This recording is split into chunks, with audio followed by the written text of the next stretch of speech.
দেশের মুসলিম সম্প্রদায় সম্পর্কে আবার আপত্তিকর ভাষা প্রয়োগ করলেন প্রধানমন্ত্রী নরেন্দ্র মোদী।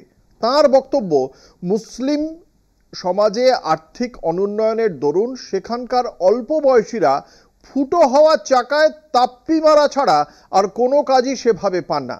এক কথায় প্রধানমন্ত্রী তাদের দাগিয়ে দিয়েছেন পাংচারওয়ালা বলে। কিন্তু কেন? তার সরকারের আনা সংশোধিত ওয়াকফ বিল সংখ্যালঘুদের আর্থিক উন্নয়নে কতটা ইতিবাচক হবে তা বোঝাতেই এই মন্তব্য। কিন্তু এই ভাষা যে ঘৃণার ভাষা, অপমানের ভাষা, তা কি প্রধানমন্ত্রী বোঝেন না? নাকি জেনে বুঝেই একের পর এক আপত্তিকর মন্তব্য করছেন মুসলিম সমাজ সম্পর্কে? ভেতরের কথাটা তবে কি? বুদ্ধিমানের জন্য প্রধানমন্ত্রীর এই ইশারাই যথেষ্ট। ফের মুসলিম বিদ্বেষ প্রধানমন্ত্রীর ভাষণে। বাংলা নববর্ষের প্রাক্কালে রাজস্থানের হিসারের জনসভায় কংগ্রেসকে নিশানা করতে গিয়ে সংখ্যালঘু সমাজের প্রতি নরেন্দ্র মোদীর কটু ভাষণে উত্তাল দেশের রাজনীতি।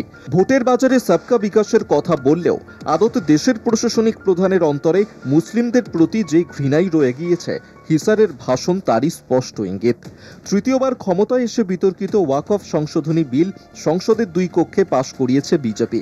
এই নিয়ে তর্ক বিতর্কে প্রাথমিকভাবে মুখে কুলু পাঁটলেও রাজস্থানের জনসভায় প্রথম মুখ খোলেন প্রধানমন্ত্রী মোদী।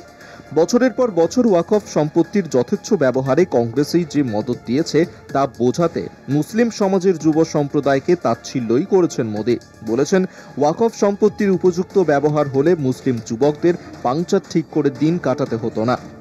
তারপরেই মোদীর ঘৃণা ভাষণ ঘিরে সমালোচনার ঝড় দেশীয় রাজনীতিতে।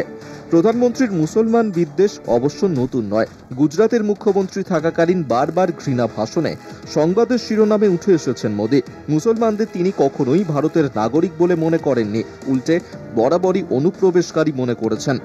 একই সঙ্গে মুসলিমদের বড় পরিবার নিয়ে পরিহাস কিংবা ত্রাণ শিবিরগুলিকে শিশু উৎপাদন কেন্দ্র বলে ব্যঙ্গ বহুবার সমালোচনার মুখে দাঁড় করিয়েছে গুজরাটের তৎকালীন মুখ্যমন্ত্রীকে।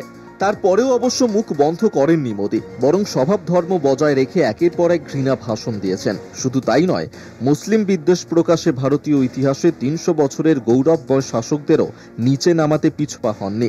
হিউম্যান রাইটস ওয়াচের রিপোর্ট মোতাবেক 2024-এর লোকসভা ভোটের প্রচারে 173টি ভাষণের মধ্যে 110টিতে মোদী মুসলিম বিদ্বেষ মন্তব্য করেছিলেন। কেবল মোদীই নন, পাংচার শব্দটির সঙ্গে সম্পর্ক গভীর বিজেপির। সিএএ এর বিরোধিতায় মুসলমানরা মাঠে নামলে তাদের পাংচারওয়ালা বলে মন্তব্য করেছিলেন দক্ষিণ বেঙ্গালুরুর বিজেপি সাংসদ তেজস্বী সূর্য। প্রবল সমালোচনার মুখে সূর্য দুঃখ প্রকাশে বাধ্য হলেও ট্র্যাডিশন বজায় রেখেছেন দলের খোদ সর্বোচ্চ নেতাই। কলকাতা টিভি।